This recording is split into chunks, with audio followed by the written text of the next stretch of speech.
Hello, people. Welcome to the book of Exodus. Are you excited? I am excited that we actually made it through two books, Genesis and Job. So I feel like we're off to a great start. Did you read Exodus chapter 1 to 3? I did, and I will share my lessons with you. So, in chapter 1 of Exodus, the Israelites multiplied greatly, even more so under extreme oppression. They were fulfilling God's promise to their forefathers, and the fact that the Israelites were intimidated by them and increased their tasks made them even increase more. Moses was a Levite, and I found this out because when they explained the genealogy of his mom, we found out that she was a descendant of Levi. His mother put him in a basket on the Nile, the same river that Pharaoh had commanded his people to drown Hebrew babies in. You know what came to me when I read this? How they say some people drown under things, but if you are chosen of God, you will float on top of it. Amazing. Pharaoh's daughter, she seemed to be a nice lady. And not only did she have compassion on the Hebrew child that she found crying, she was receptive to his sister's suggestion, and in spite of her father's edict, gave Moses to his own mother to be nursed, and she even got paid for nursing her own child. I thought that was great. And came back for him and raised him as her own. I guess that her father wouldn't have been thrilled at the idea of this thing, since he was the one who ordered for the Hebrews to be killed, the Hebrew boys to be killed, but he didn't oppose it. He allowed it, which, speaks of favor. So Moses obviously grew up with a sense of who he was as a Hebrew. Although he was raised in Pharaoh's house as his quote-unquote grandson, I feel like maybe he was told about who he was from a young age. He probably noticed that there was something different about him, and that which was why he decided to go and visit his people when he did. And killing the Egyptian who was beating the Hebrew was probably his way of showing solidarity. But the Hebrews didn't regard him as one of them. And I guess that even the Egyptians didn't regard him as one of them. So I could understand what it was like to be Moses sometimes, just based off of the things that I read in these chapters. He obviously was a compassionate guy, given that he tried to speak to the Hebrews that were fighting, and he protected Ruel's daughters from the shepherds that were terrorizing them after he fled, from Pharaoh, who was trying to kill him for killing the Egyptians.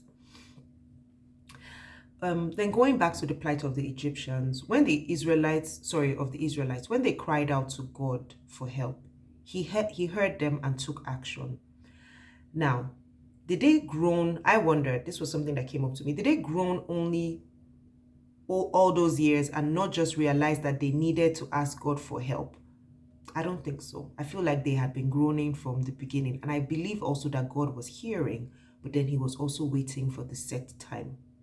They must have been an appointed time for their help to come, as it was coming through Moses. I guess that he had to go through his own stuff, get saved, get rescued, leave and come back to be able to get ready to do his part. In chapter 3, in spite of being raised as an Egyptian, Moses knew about God. Because when God told him who he was, he immediately recognized him and referenced him when he saw the burning bush and he was called, closer. Okay, so then I now said, to answer my previous question, God was aware of the Israelites' suffering because he told Moses so, because he told him that he had heard their cries of distress. I was right in assuming that his actions was for a specific timing. He does indeed make everything beautiful in his time. He was taking them back to where they came from, just as he had promised their forefathers. It's possible that the Israelites knew of God, but knew of the God of their ancestors, right? But didn't necessarily know him. I am, which God told Moses to tell the Israelites when they ask who sent me, tell them I am.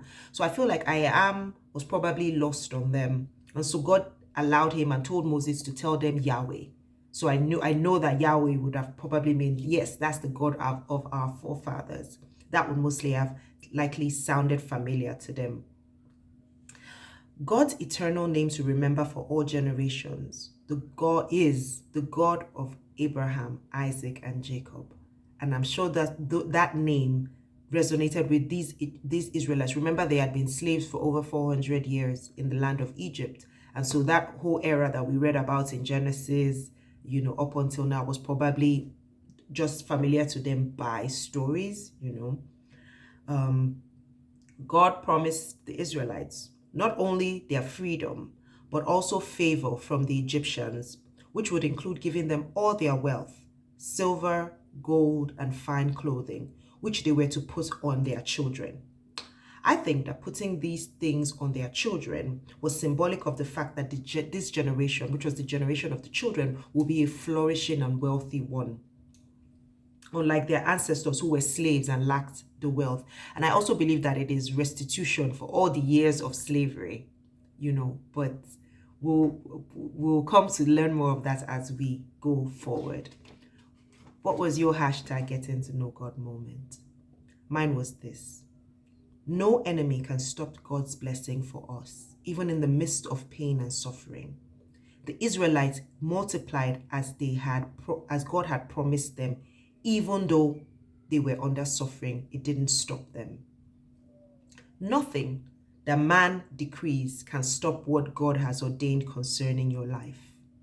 Moses was an exception to the rule when it came to Pharaoh's decree. He couldn't die. He couldn't be drowned in the Nile because God knew that he was the one who was going to use to bring the Israelites out of the land of Egypt. His own daughter, that's Pharaoh's daughter, brought him into his own house. And even though he had ordered all the other children to be killed, he allowed him to be raised as one of his own. And that to me just spoke of God's sovereignty over man's decrees and over anything that man has to do. Once God has spoken it, it will surely come to pass. Thank you for joining me today. And I'm excited that we started Exodus, and I look forward tomorrow to sharing with you lessons from Exodus 4 to 6. See you then.